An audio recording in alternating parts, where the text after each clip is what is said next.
I'm going to start recording, and it has started.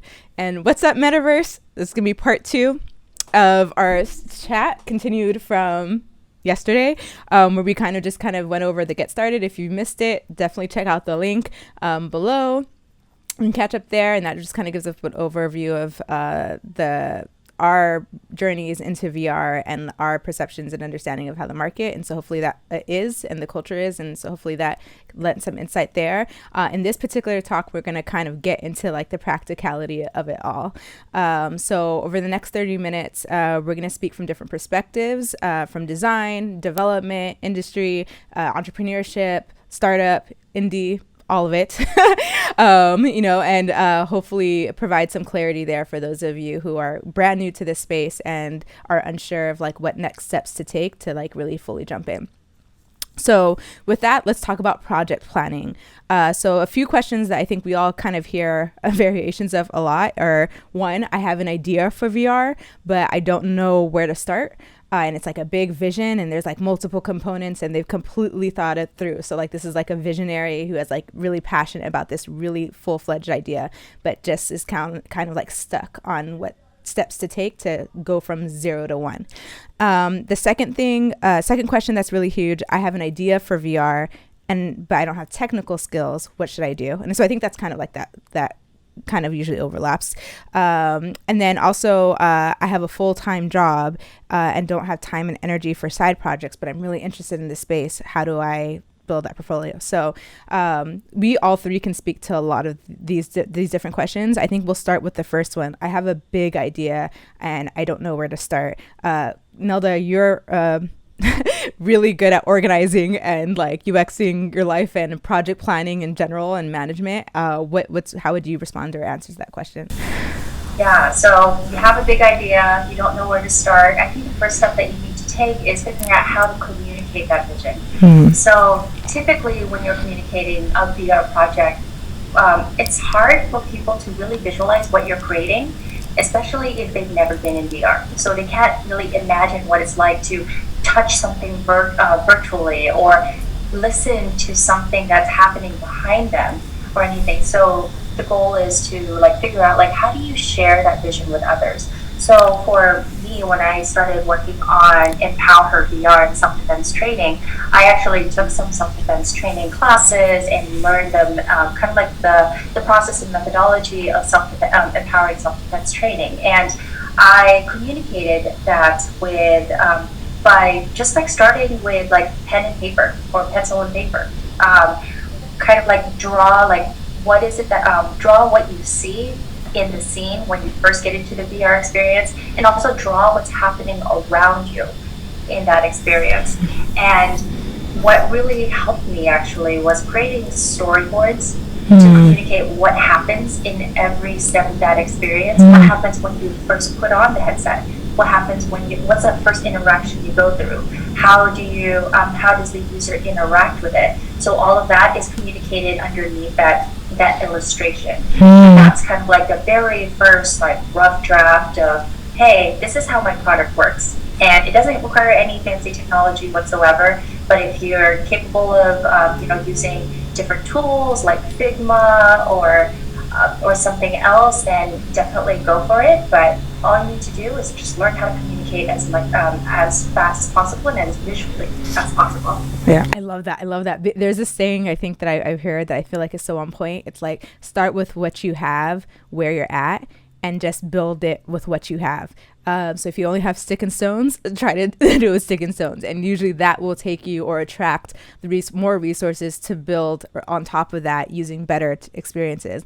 I think a lot of people kind of get stuck there. Like, well, I don't have this, or I want it to look like this. And it's like this very polished vision. But no really big idea ever started from a polished prototype or a starting point. It always has a very humble beginning. So I love that. It's more about like putting the energy into motioning and acting on building this and letting that attract what you need to continue taking it to the next further and evolve into that vision. I love that. Just to get unstuck. I actually use those drawings to communicate with my developer, so it was our communication method as well. Yes, I love it.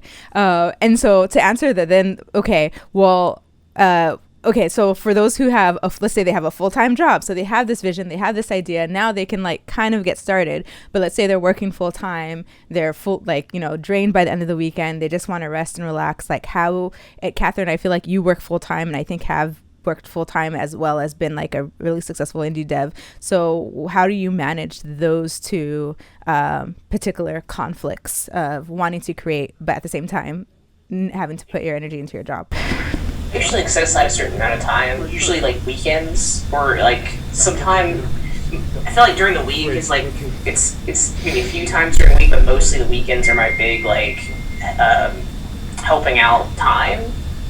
So doing that type of time, or even like going to like meetups and having that as, and using like maybe meetup times as dev times, because you're going to be around people, you'll get that kind of energy of like being around people. I keep on forgetting COVID times, but like, there's still meetups though. There's a lot of virtual meetups in general, and people are basically meeting up now, I guess. I don't know. Conferences.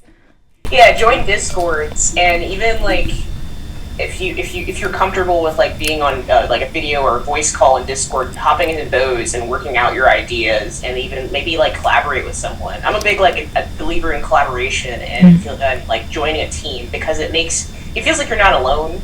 And you have like a support team, and you're learning from each other, you know, like especially if you have a friend who has like similar goals, like, hey, we both want to dive into AR VR, you guys can like kind of become each other's like teacher, like co-worker, whatever, like a team, your team. Yeah. And you know, working through with them. So yeah, I think that's so on point. Something that I feel like I work full time right now, and I used to be able to do all this stuff on top of being an entrepreneur, like, because you just have, this would be like my break stuff. Now that I'm working like, you know, 80 hours a week at a specific 9-to-5 cubicle type of job, by the time the weekend comes, I'm just kind of feeling very drained and I'm tired. But what's helped me like hold myself accountable to building on the side is like I have a group of VR friends and then we meet monthly for Crafternoon, and so we schedule it. I think it's like every third Saturday of the month, or last Saturday of the month. We'll all hang out over VC, and then we'll all just co-build with each other. Everyone will work on a completely different project, but we'll all like meet at that 3-hour time slot. And now that you're part of it, Kathryn, you're technically part of it, but you know, you have like a million side projects going on. So like, and I feel like that has kept me excited to get into creating when I know other people are going to be doing it, and I could prioritize it. And you get that energy from that group, because it's a different energy. Definitely, it's usually hard to get started on your own, but yeah, it's kind of in like classroom times. You meet like certain, like whether 1 or 2 days a week, so yeah, as your, I guess, crafter noon class. Yeah. I like to think of it as, you know, like when you have a hobby, when you really want to learn something, you typically spend your off times on that hobby. So every big project, you know, I hear a lot of stories of how they all started with a hobby. And then you eventually do it, you know, it gives you the motivation to do it during your weekends, do it after work. And also, of course, like hanging out with friends or meeting new people, all of a sudden when you're having friend time, you're also having hobby/VR time as well. So it's like a 3 birds, 1 stone type of thing. Yeah, that's so on point. If you don't have the energy to build, which does take energy anyways, build your community, like build a VR community or build a creator community. Just start building on that. And that's exactly, it's as easy as finding an event, going to it, meeting some people, and then setting aside time for that, and then letting that grow your excitement and interest and energy. Like, let that feed you the energy that you would have lost otherwise to do the work. Those are great answers. Okay, so now the third blocker, I feel like we always hear a lot too, get questioned, is, okay, well, I want to build in VR, but I don't have a budget, I don't have the money, or I can't afford the headset. Like, what are ways that either of you, whoever you want to speak to, like when you got started, how did you manage the investments that it needs to take to start building or start creating? Because VR is potentially expensive, probably not as expensive as it used to be, but that doesn't mean that the solutions are actually probably even more practical even now than anything. But what are some ways that you managed that getting started, and did you let that block you, or how did you move forward with that constraint? Yeah. I know when I started, I guess I actually had like I was using like some of my savings to kind of fund my VR education. So the first time I ever tried VR was at a conference. So that was the initiation of like, oh my gosh, there's so much there was so much potential in this technology. Then after that, it went into like, how do I figure out how to build VR apps? And like, of course, like the question comes up of like, what kind of computer do you need? Back then, I was playing with the CV1 already, and I was trying to figure out like, oh, you can't use your Mac. What kind of yes, that's do you true. need? Or like, what do I need to even like get started with that technology? And at that time, it wasn't like Quest. You had sensors. You need like 3 or 4 USB ports. You need to have the right computer with the right graphics card. So many unknowns. I ended up just deciding to like take a class, and where they had the materials already for me to use. Like they already had the right computer. They already had like the headsets, and I was able to like learn while I'm trying on the equipment. So for me, it's like that was like my approach to getting started. But I know that takes some capital. And I'm not sure those that class that I took back then doesn't exist anymore. So like for like now, if you have like Oculus Quest and you have the right PC, then you can use like when you start building, you can use like open source tools like VRTK, of course, and then you go to Unity.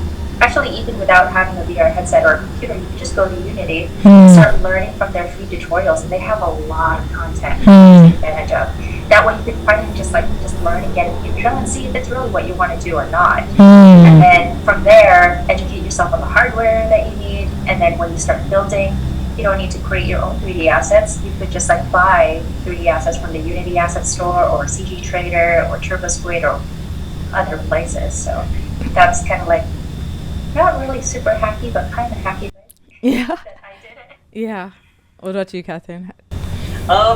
So I was in school at the time of when I got into VR, even though I was in school that had like maybe 4 DK2s at the time, so I didn't have access to it all the time, and I couldn't afford buying a gaming PC, so I used the school's computers. But I guess during that time when I didn't have the headset, at the time I built 360 renders of like an animatic, which is a 3D moving storyboard of my experience, and would do it that way, and then put it on YouTube as 360 videos and kind of get a feel for how people were reacting with that. But I guess if let's say like you don't have like definitely get Unity and try that out. It's free. If you Blender as well if you're interested in the 3D asset side. But it might even be good to even consider looking into maybe like WebXR. Let's just say you can't buy a headset, maybe gearing it towards WebXR, or even making some sort of like viewable like 360 version just to get a reaction of that and see how that feels. Like kind of prototype it in a kind of hacky way. Even like maybe cardboard. I know cardboard is not like it. People still use it, but it's not like I feel like what it was. Maybe I could be off about that. So maybe doing it that way.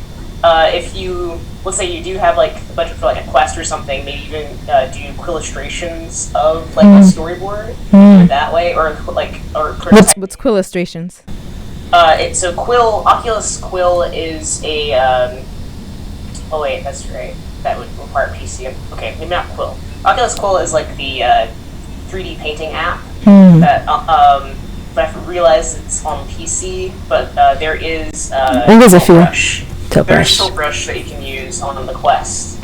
So maybe doing that, and I think even there's another one, Torby, on the Quest that you could probably use as a prototype. If let's just say that you're still kind of learning Unity skills and you have an idea, it might just be good to like rough it out there and then like kind of learn Unity and doing that kind of side by side. Maybe if one day you set aside time to do, all right, I'm gonna like rough out my experience idea and then go to Unity. Okay, I need to learn like just the very basics of X, Y, and Z and do that and test. So okay, I'm gonna post these links to these tools in below, but it sounds like okay, so I heard a few different things, and I also did the same. I also was lucky that and so I think there's definitely a privilege of being in the right place at the right time, where in my grad program we also had access to an Oculus DK2, which again, if you don't know what that is the second headset that came out specifically for developers before Oculus launched the consumer version of their headsets. And so and during that time, because I had that for free, and I also was in grad school, so I had the structure, I was able to use their computers to build. Unity is a free game engine. So if you're a student, or if you're not making a certain amount of money, like you're not a huge profitable gaming business, you can get a free Unity game engine license and build on their platform. They have amazing tutorials on VR and how to build different types of VR experiences or spatial games. So you can do that no matter what, and that's on Mac, on any PC, regardless. I do use PC laptops, so you don't have to have like a huge stationary PC, although if you want that, that's also very ideal. I've been able to make pretty great high quality apps on PC gaming laptops. Now they can be expensive. They can range to $2,000, $3,000, but you can, I think now in 2021, you could probably find a good secondhand, third-hand PC gaming computer. I think Acer headsets are great, Alienware, all that, and for less than, I would imagine, $1,000. I think HP has a VR gaming ready laptop. But if you can't afford that, and let's say you have a Mac or you have an iMac, you can still just get started on Unity and start trying development there. Neilda mentioned VRTK. That's an open source framework where you basically integrate that into your Unity game engine project, and it'll kind of give you all these sample interactions, VR interactions, that you can just go ahead and launch and start playing with right away. And you can check out the code base from there and see how they did it, and then you can start manipulating it there and watching YouTube videos that are also free on how to build certain interactions and stuff like that. So that's a free way of doing that, and that's available on Mac when you don't have a headset. You can export it to, if you want to use Google Cardboard, let's say it's really important that you want to see it inside. I do think Google Cardboards, or cardboards in general, doesn't have to be made by Google. You can find them on Amazon for like less than $10, if not free.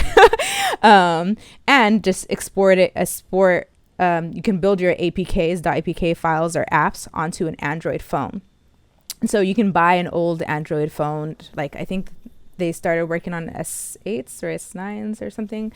So find an old cheap phone. You can try exporting it into there and start previewing it. And that's like a great low budget way just to start getting to the habit of building. And again, once you start building those skills, meeting people in the network, building community around you, you're more likely to find people who are like, oh, you're building XYZ, once they see what you're building, and they'll maybe give you a laptop, or you'd be surprised like what opportunities will come your way that will then just upgrade your environment, your tool environment.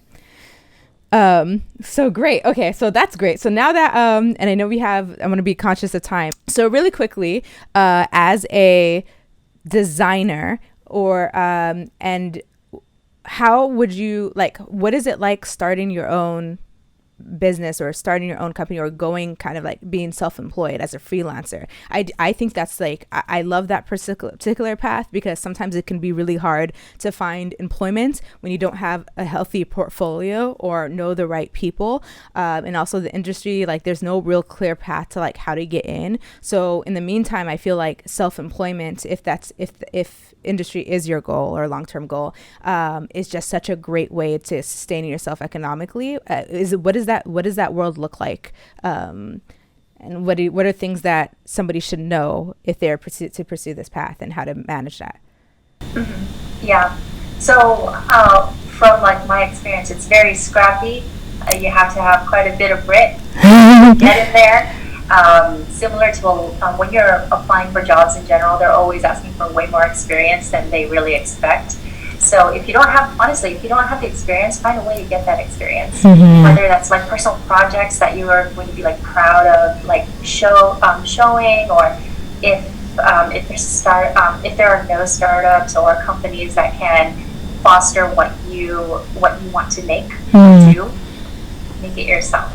So that's me coming from a startup, from UX to startup background, and now I was like moving from now as someone in BC, those are kind of like qualities we're looking for in startup founders as well. Can you be resourceful? Can you take initiative? If the opportunity is not there in front of you, it's not easy to get, what are you going to do to get that experience, to make people believe that you can do it? So for me, there weren't that many VR opportunities that I could take advantage of with my very entry-level skill set. So I found ways to use my current skill sets to get into VR. There was, at that time when I started, there weren't that many like UX best practices in VR, so I came in with that perspective. What kind of like UX value add can I provide to the industry and the career that I want to do?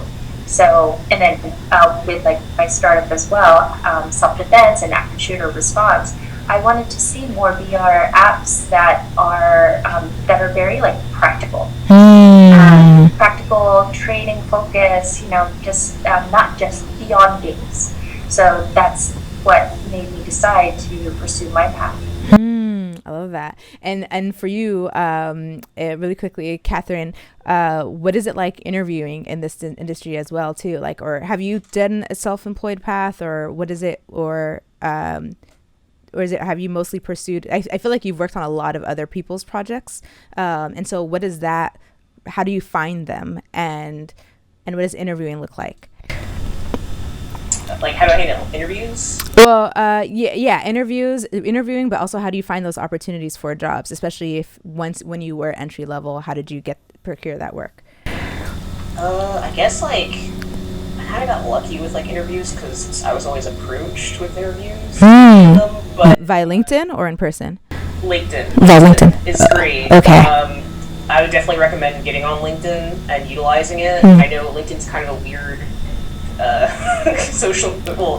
weird professional network thing, but I definitely recommend doing that. I networked a lot, and just locally, and this is pre-COVID, but I guess now since we're in like COVID times, like definitely network online a lot. Go to like alt space events or different VR events if you can, as well as like I do some AR filters for Snapchat. So I applied to the Snapchat AR residency that happens like I think quarterly or something. So definitely like apply to those things, and that like will help get experience as well, and like potential like freelance opportunities like with like Snapchat and creating filters or different things. But I always like reached out to like people who were interested in doing projects like that I liked. So networking came in, basically networking online, networking in person. That's what helped me a lot with opportunities and getting experience. Right. That same group thing, like network as well as like do that group thing. So yeah, okay, that's great. Okay, so I love it. So to close this up, we're gonna have a full deep dive on designing in VR coming up soon. But I think this is great, just like good high level understanding of navigating the space, getting opportunities, creating opportunities for yourself, how you can do this on a very low budget, how you can make time for that, and we kind of shared some ways that worked for us to do that. And so hopefully we've given you enough ideas on where to get started, how to jump in, and how to manage, the job search. So our next couple of follow-up talks will deep dive into what designing for VR looks like. What are the different things to know? We'll go into detail on the different trade-offs of different tools. We'll also do a different segment for development as well. So definitely stay tuned. Thank you all so much for joining us. Thank you, Neilda and Kathryn, for your bringing your expertise to this. And yeah, we out here. Awesome.